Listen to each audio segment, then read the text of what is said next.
All right. Hello, everybody. Um, so this is Brics part 37. We're continuing from last time from the BIS. It was like business, um, international settlements, I think it was. Is a website that we were on that we're getting this information. I'll relink it in the description afterwards. Well, the links to this is also in the previous video on Brics 36. But let's go ahead and see. We're right here. We're on quantum computing applications in the financial system. Okay, so it talks about how the... Oh, wait.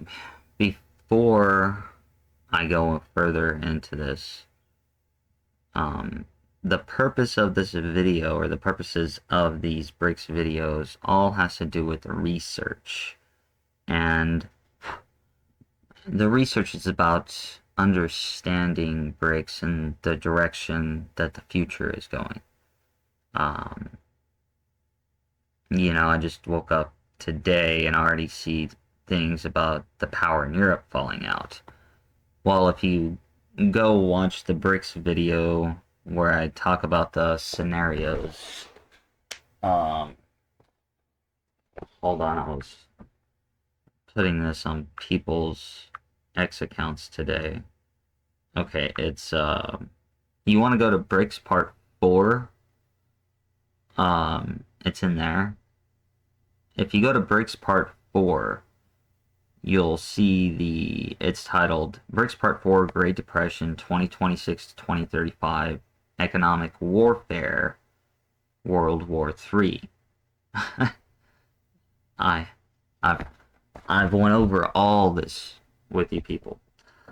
Um and I'm really trying to get people on board here because I feel like the more the people know about it, the more we might be able to do something about it to change all this and bring about the better future. Okay. But in there, it talks about, especially under scenario 2, it talks about how there's grid system failures with green energy. This was already talked about, and it's happening right now. That's all in preparation for the coming global depression of 2026. Alright, people, I'm trying to help you out. I'm not mad. I understand if people think I'm weird or whatnot. That's absolutely okay. But eh, just try and come around. I'm trying. Um, okay. So let's just get into this. Okay, so the financial system is characterized by complex calculations. Blah, blah, blah. Let's see here. High-performance computers can struggle to handle computational complexity of these tasks. Quantum computing, with its potential to process vast numbers of solution states and perform complex calculations efficiently, holds great promise for addressing some of these challenges. Okay, let's see what it's going into. Okay.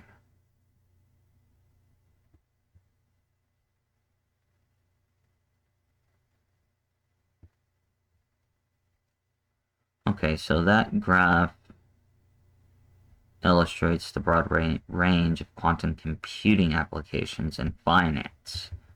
Okay, you see the uptrend? Yeah. Okay, one area where technology could be useful is evaluating financial risk or performing more accurate stress tests in order to improve risk management. Okay, so quantum computing will be beneficial in investments in portfolio management. I agree with this, but like I said, I'm waiting for this global depression to come, so I'm not a financial advisor, but the only thing I feel safe with at the moment right now is gold. Each of you can make your own decision, okay? Um, It is expected that AI and machine learning will gain substantially. We've seen that in other areas such as payments and settlement and micro modeling could be positively impacted in what follows. We discuss each of these. Okay, risk management. This is, talking about financial risk. And here's the issue that I think is going to be hard with AI is if everybody's using AI to invest, then it might be easier to create crashes in the future because AI is going to be probably directing a lot of people to go towards the same stocks. So if those rich people end up selling those stocks, then yeah, you pump up a stock, and then major sell-off happens. Eek. Or eep, like I say it. Okay. So you can pause this and you can read this right here if you want to.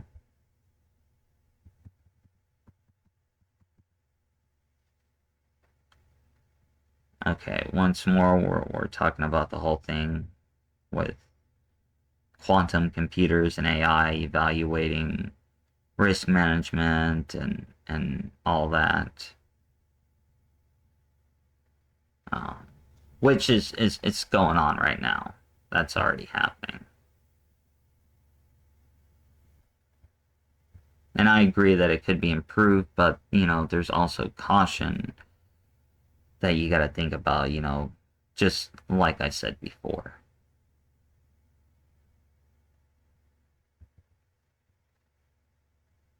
Quantum computing brings advantages to the financial system that could result in more accurate estimations and simulations.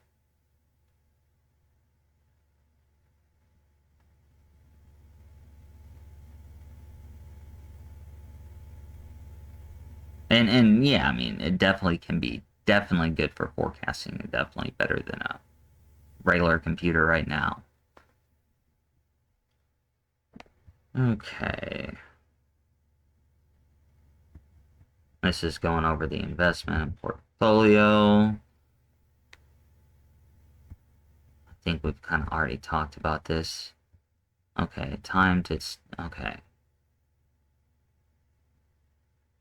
However, it is equivalently relevant to evaluate the potential economic advantage. Do they talk about the negatives?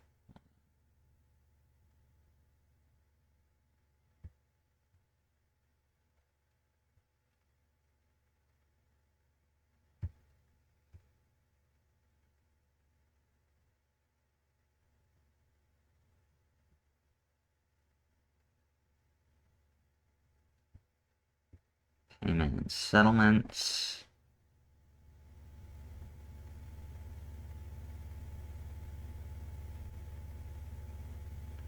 Okay, macroeconomy modeling. This is going to be interesting.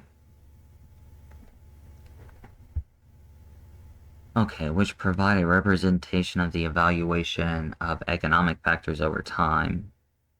Okay, to provide an analogy, consider the challenge of solving a large and intricate puzzle. The larger, more complex the puzzle, the longer it takes to fit each piece, blah, blah, blah.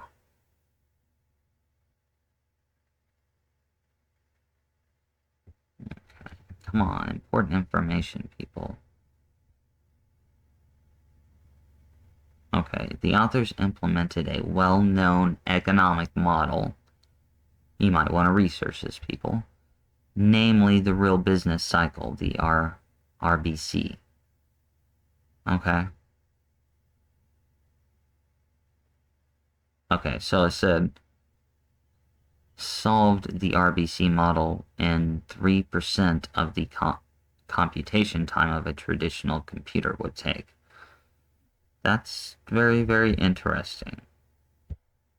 But it still didn't really talk about globally right there. Okay, so quantum computing and AI, the new frontier of machine learning. Man, I don't want to leave this unless I pop up with something interesting, I feel.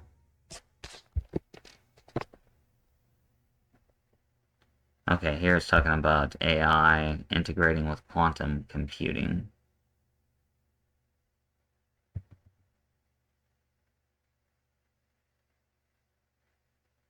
The aim is to maximize rewards.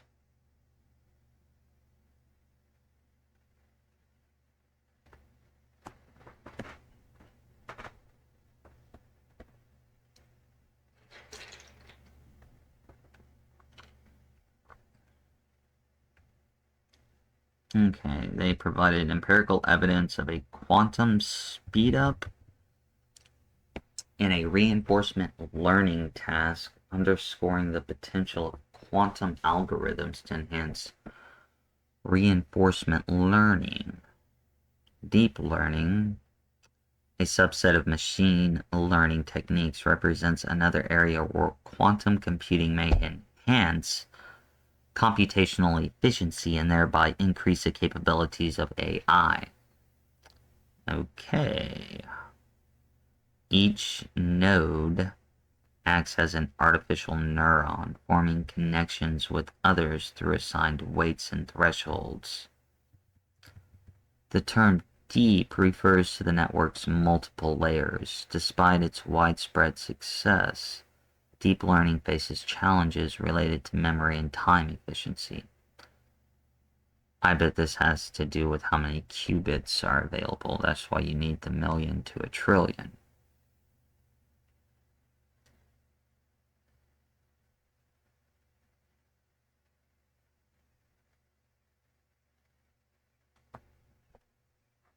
Okay. So the economic effects of quantum computing, the short-term benefits to a new general purpose of technology. See if there's anything interesting here.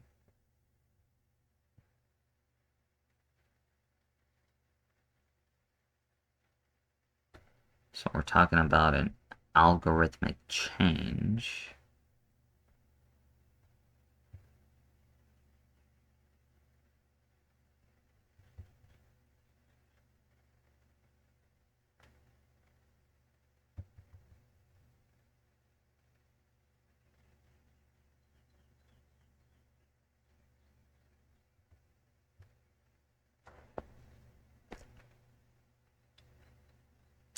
I'm reading, so I'm trying to see what.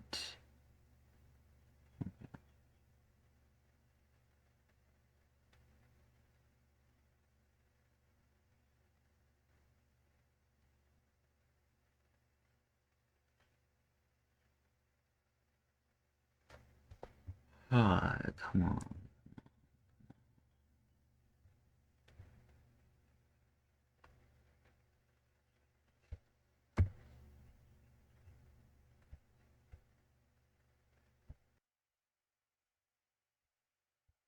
Okay.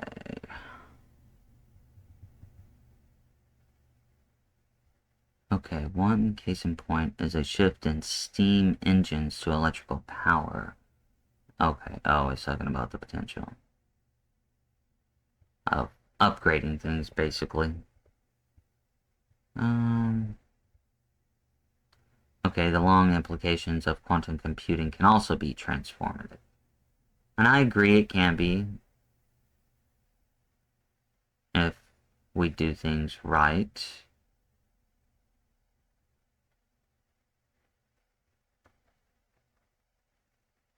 Okay, while the immediate benefits of quantum computing are modest, its potential to drive fundamental transformations in computational capabilities could mirror the widespread impacts seen in the electrification of factories, marking another significant leap in technological evolution. Cryptology. Okay. Two communications entities usually rely on shared secret key to protect their messages from eavesdropping. This is symmetric key encryption. This is where we're talking about something called quantum security. Okay, and this could actually be a jackpot and interesting because I've heard that quantum security can like hide things in alternate dimensions. Or like the quantum computer creates a different dimension to hide it in, which would be interesting.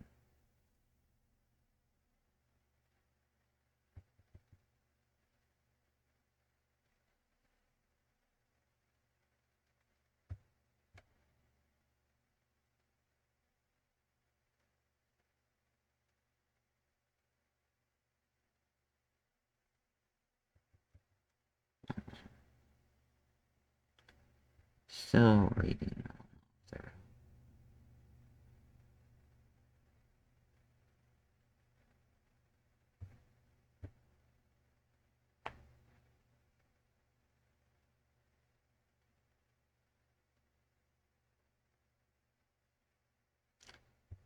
It's trying to protect against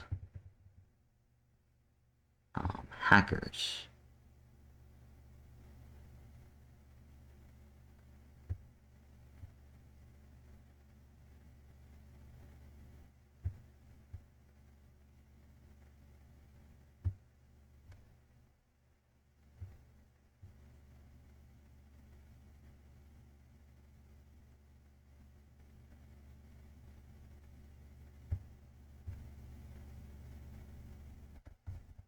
Okay, hold on.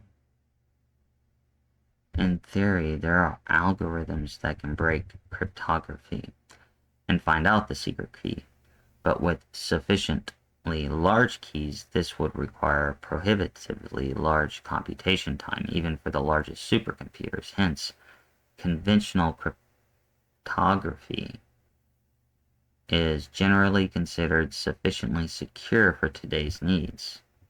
Now, the emergence of quantum computers, we're right here, brings a change in respect because they will be able to perform some of these computations faster than classical computers, potentially rendering current security obsolete.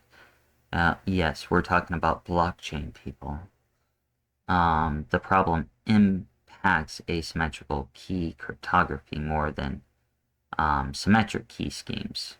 For symmetric key cryptography, a quantum algorithm called Grover's algorithm can be used for attacks. However, this algorithm can achieve only limited speedup compared with attacks to a traditional computer. Therefore, security experts believe that a legacy symmetric key encryption can continue to be used provided that the key length is increased.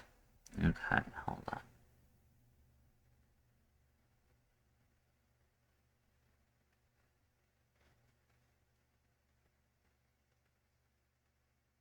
Okay, so these are at risk. You see?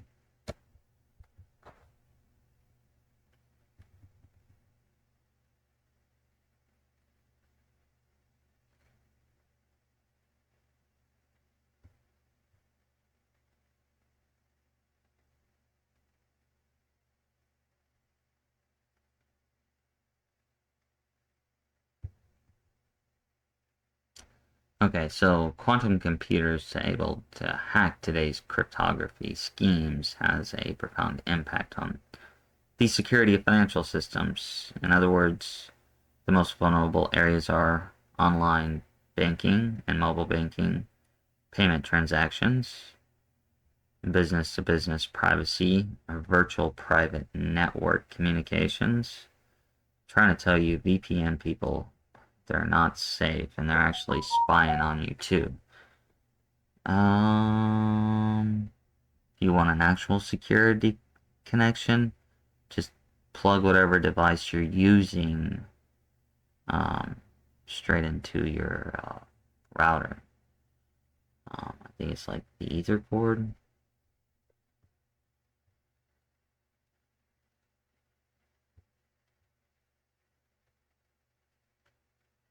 Hold on.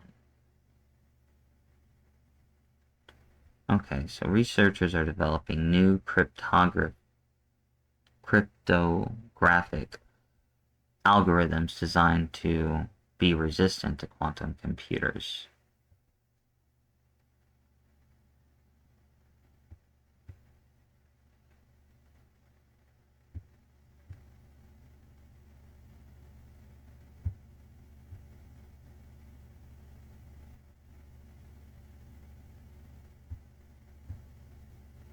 The question also becomes, man, if you put AI into quantum computers, like, what is going to be safe? You know, that's a hard one.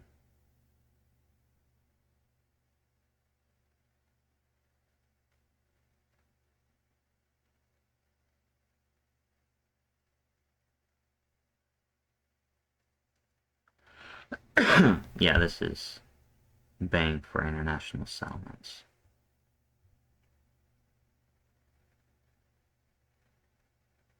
Okay, so quantum cryptography utilizes inherent principles of quantum mechanics such as superposition, uncertainty, coherence, and no cloning theorem entanglement to create secure communications. Okay, so a pivotal element of quantum cryptography is quantum key distribution, QKD. Okay, you're gonna see coming in the future, you'll see a lot of things that start with Q, like QFS, QKD, blah blah blah. Okay, so this is interesting. I think this is what I was talking about, quantum security.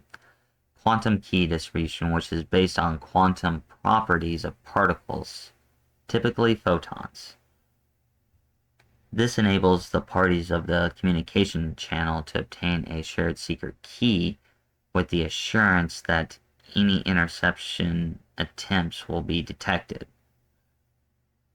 A study conducted by the Bank of Italy explored this potential, shedding light on its potential implement to enhance the security of current cryptographic systems.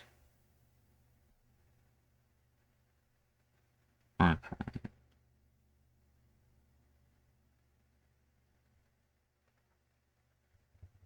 Okay, so here's another key thing. The transmission of quantum information over long distances is still a challenge due to a lack of network infrastructures and significant implementation cost. Okay, but then there's this subfield right here of quantum information science is growing and evolving and is considering a promising technology for the security of IT systems. Different government and regional initiatives have been launched, basically, or even free space quantum networks. Makes me wonder, are we going to have a quantum internet? Okay, so quantum cryptography could include quantum digital structures and quantum money. Okay, people? Quantum money. Alright? QFS.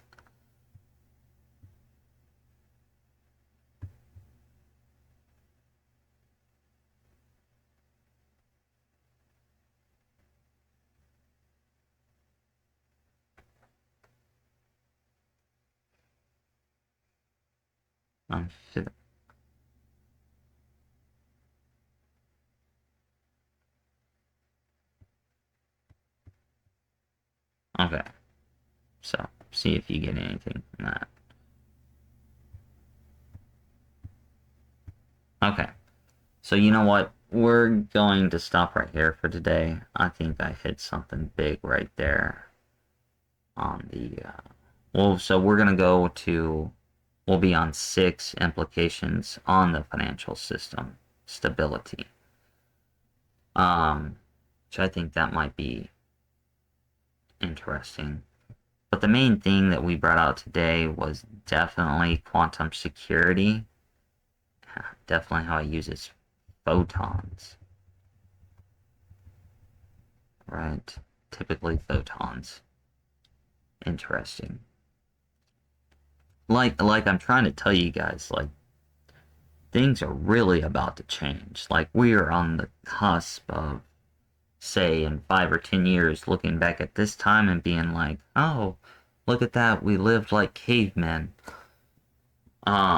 Okay, so I'm gonna stop here for today.